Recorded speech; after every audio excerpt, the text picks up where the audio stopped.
Hey, what's up? This is Gardetrace. There was a time where Saiyans were identifiable for the fact that they had tails.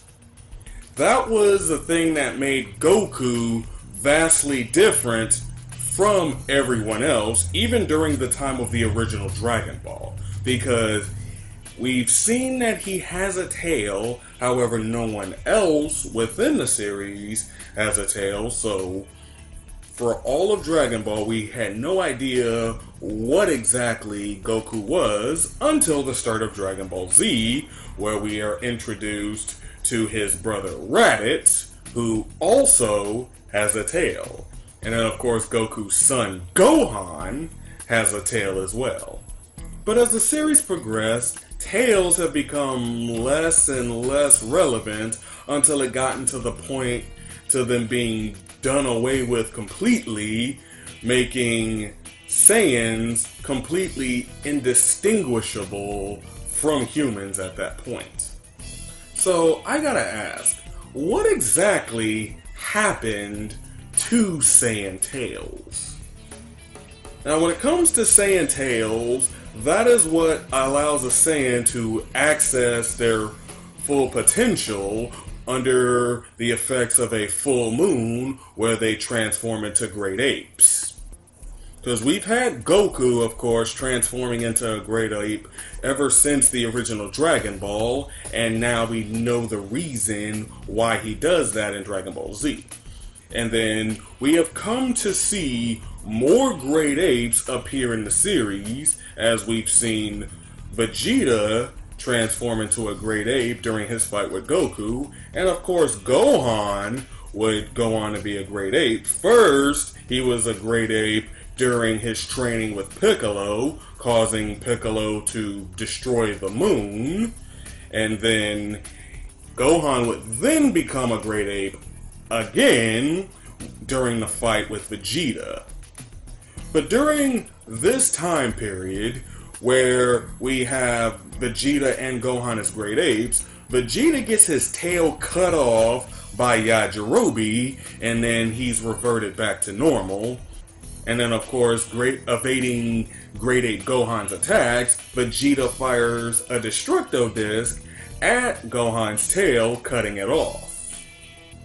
So that instance right then and there would mark the last times that we would really see tails within the realms of Dragon Ball Z.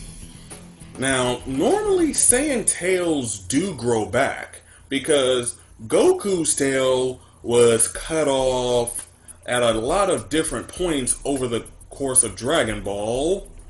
And then when we got to the point of the third Tenkaichi Budokai of the series, we have Goku all grown up, and his tail had been completely done away with by Kami.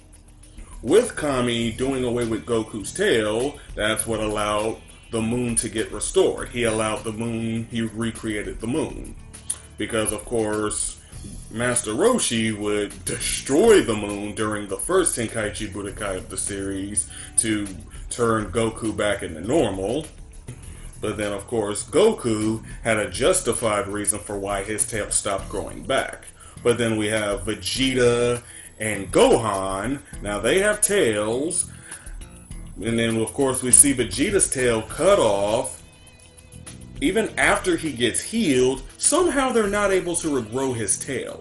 Why they're not able to regrow his tail has not been explained. And then, of course, Gohan, his tail was, of course, cut off by Piccolo after Gohan had reverted back into normal. And then, of course, after his tail gets cut off by Vegeta, Gohan's tail does not grow back again after that. And then we go all throughout the Namek Saga, no tails are seen during this time.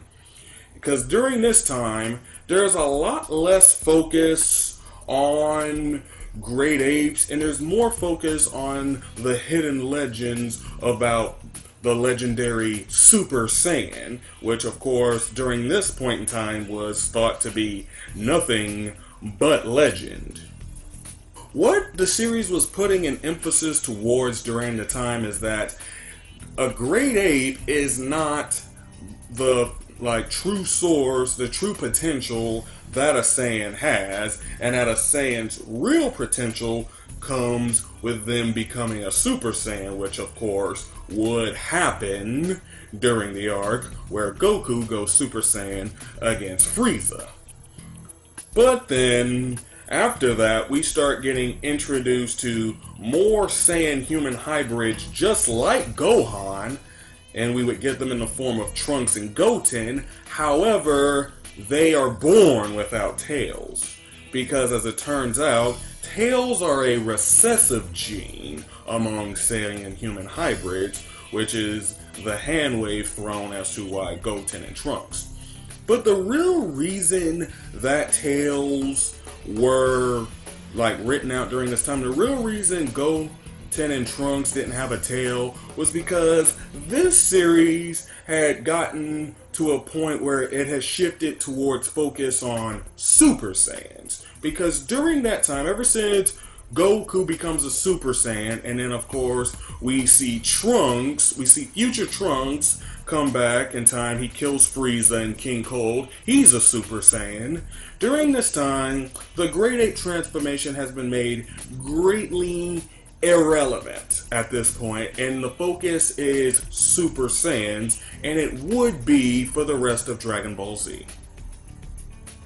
However, it's not as though Saiyan tails would completely disappear from the series, as Dragon Ball GT would go on to make Saiyan tails relevant again with the form of Super Saiyan 4.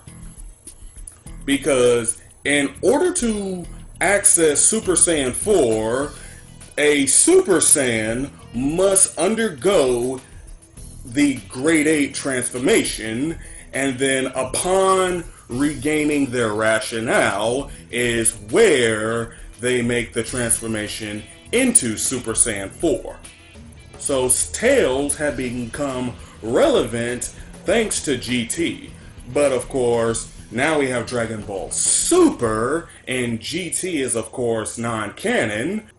And when it comes to Tails and Super, they could have potentially been reintroduced to us with the Universe 6 Saiyans. Because with the Universe 6 Saiyans, we, of course, the first one we see is Kaba, and then we're later introduced to Caulifla and Kale. Now, Tails could have been brought back with them.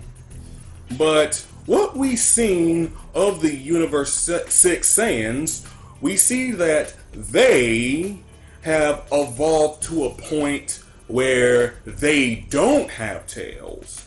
They are incapable of becoming great apes as a result.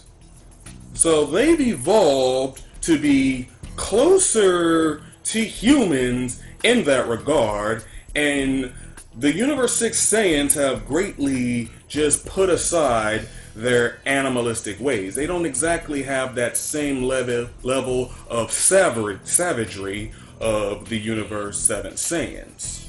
Now, I felt that they could have potentially brought the Tails back, because it would have been nice to see Great Apes make a return in Dragon Ball Super, especially considering Super and GT are on separate continuities. GT found a way to make them relevant again. Super could have, but instead, Super decides to stay on the path of introducing new Super Saiyan transformations that are independent of Saiyan Tails. So no Super Saiyan 4 could potentially ever even be shown here.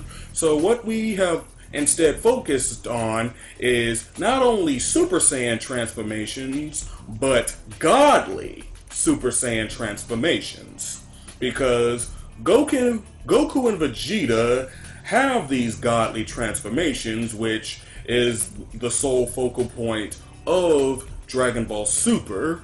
And now we have Goku gaining a new form, or what appears to be a new form, doesn't seem to have anything to do with Saiyan Tails. So pretty much, Super has decided to just push Saiyan Tails aside, even further than Dragon Ball Z has decided to do it, even though it had a good opportunity to reintroduce them, because, you know, we could have possibly had new things that could have stemmed off of Saiyan Tails, and quite frankly, it would have been cool if the Universe 6 Saiyans were to have tails, but instead they don't. We haven't utilized the tails, and when it comes to the Dragon Ball canon, since GT is non-canon, yet Super is canon, it just seems highly unlikely that we're going to ever resort to Saiyan Tails ever again,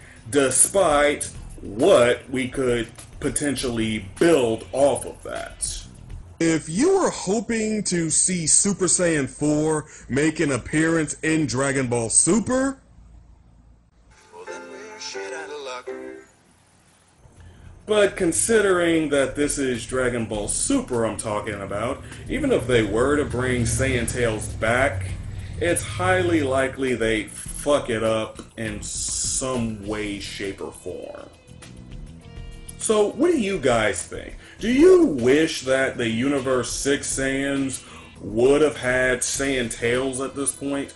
Or are you fine with the series going in the direction that it has been going in without Tails? Let me know all your thoughts in the comments below. Also like and subscribe for more content to come. So with that being said, that'll be the end of this video. Have a good day, everyone. This is Trace signing out.